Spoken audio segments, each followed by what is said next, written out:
What's going on, everyone? Welcome to another Lego build video. Today we are going to be building a really large set, probably the biggest one I've built on video before, and we're just going to jump right into it because I'm sure it's going to be a long one. Today we have the First Order Heavy Assault Walker, and I need to take a step back to show you the box. So here it is. I've been waiting to purchase this one and finally did, to compare it to the AT Walker. So let's jump on into this build without any further ado.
Alright, so I finished the First Order Heavy Assault Walker. It is a few days later. It did take me about 3 hours to build the entire set, so it was pretty tedious, and it does have almost 1,400 pieces, so it does take a little while to build it. And then once I finished, I was a little too tired to review the set. So we're gonna do it now, a few days later. So first, with the figures, we have Poe. There we go.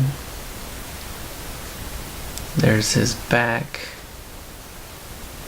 And his front does have back face. Pretty basic. His hair's a little different, I think, from I don't really know if I've seen this like hairstyle before, so it looks like it's one of the newer ones. Next we have Rey with Jedi training kind of costume on. It's her front. She does have nice leg printing to kind of show like the Jedi robe looking like leggings. She does have back face as well. We have a Resistance trooper. The helmet is pretty interesting, a little odd, but it's got like this little piece, but it doesn't like really move. It moves, but not really. So yeah, it's a little odd, but it has decent printing. It has like printing on the legs too. Forgot to mention that. And then there's the back printing. Next we have just a regular First Order Stormtrooper. The only thing that I really noticed that I might not have noticed on other ones is the top part. It has little divots. You can kind of see them there.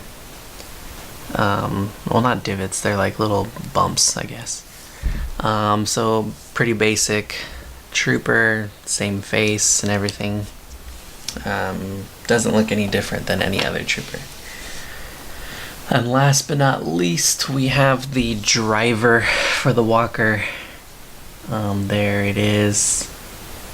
There's the front. It has leg printing as well. It's a gray color.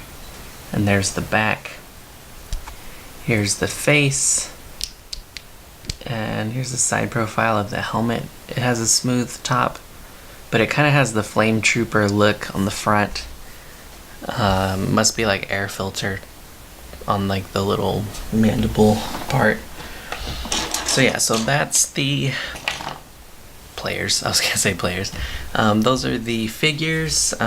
Pretty average, I would say. I didn't have a Rey figurine yet, so it was nice to actually have one.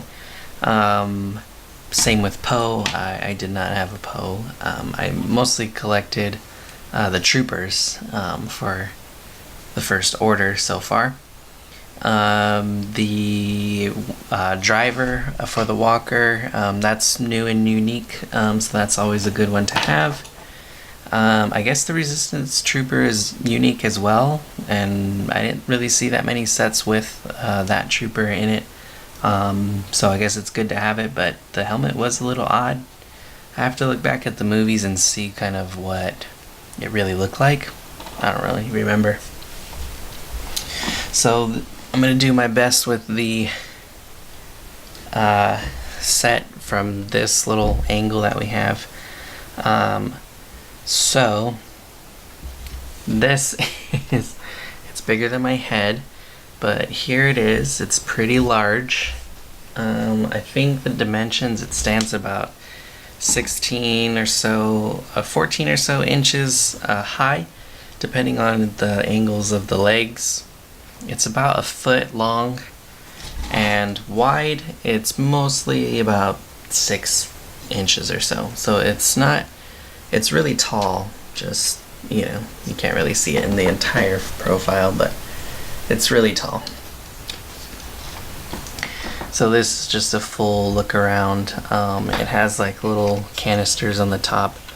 I don't know exactly what they do. I should probably read more about some of the structure of some of these sets, because they have like the, what's it called, they have like the guides that show like all the blueprints. So this kind of opens up. All of the panels on the side have hinges on them, because that's pretty much how they were attached. They're not really like very sturdy on there. So this is kind of like the view of it open on that portion. These actually open too. Let me try to get a better front profile. There's the front profile. So these open basically, and then there's this turret.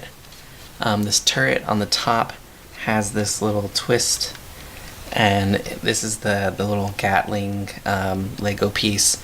So in the center, it twists a little stub, and it shoots out each of the red pieces. So it moves. You can move using that. You can kind of see the mechanism there. It does move forward and it does move back. There's it moving forward. You just have to like push and kind of pull that piece, and you can kind of aim and direct it a little bit. So it does have some movability. So that's kind of like what it looks like with the pieces to protect the armor. So yeah, that was a pretty interesting mechanism that I saw in there. This neck joint is pretty much exactly the same neck joint as the other AT Walker. I was going to pull that one out, but it's at the very bottom of my really large bins, and I was like, that's going to take a while. So I decided not to pull those out. Let's take a look inside the cockpit. It has enough space for one person, so let's try and put the driver in there. There's no like piece to kind of hold him in, so he just kind of rests in there, but there he is. That's his little face, and it closes perfectly. Let's take him back out. These pieces on the side don't really move. These are fire, I guess the flick fire type of missiles. You can kind of see the end mechanism there. Moving on to the other side. These open up on both sides. There we go. There's a little canister in there. And this side, you could put like ammunition on that side.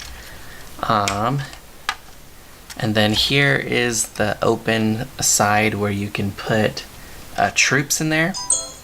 And I want to say from the other AT-AT, there was actually more space for troops. So this one you could probably fit like 2. Like right there, like one on this side and then honestly one on the other side. Like there's really not that much space inside to like hold troops. The walking mechanism, it's very similar to the previous one. It doesn't, they didn't really add much to that. It's very much the same exact piece. It does have a nice front profile with its legs as well. The side profile is a little wonky. It should be thicker on the side from the views like in the movies. But overall they did a pretty good job at like replicating what it actually looks like in the movies. So overall, I really did like this set. It's very intimidating. It's a very intimidating piece of machinery, and I think it was pretty decently captured as a Lego set. The big drawback was that you can't really put any troops in there, so even if you did want to like for playability wise, like if you were trying to put troops in here, which it's supposed to do, it's supposed to hold troops, it doesn't do that. So it looks good. It's definitely made for like video, like stop motion type of things. It has a lot of that, those like really good details and characteristics. So overall, I was impressed. I think it was valued pretty fairly for the price. It did have almost 1,400 pieces, and it was about $120. So you got about 200, almost 200 pieces basically for free. So that was a good positive for this one particularly, mostly because all of the new Star Wars sets have been kind of priced higher than what they should be. So yeah, those are my thoughts on this set. I hope you enjoyed this video. I hope you enjoyed the build. Let me know in the comment section below if you have this set and how you enjoy it, or kind of some feedback that you have about it. I hope to see you in the next video. Have a good day. Bye-bye.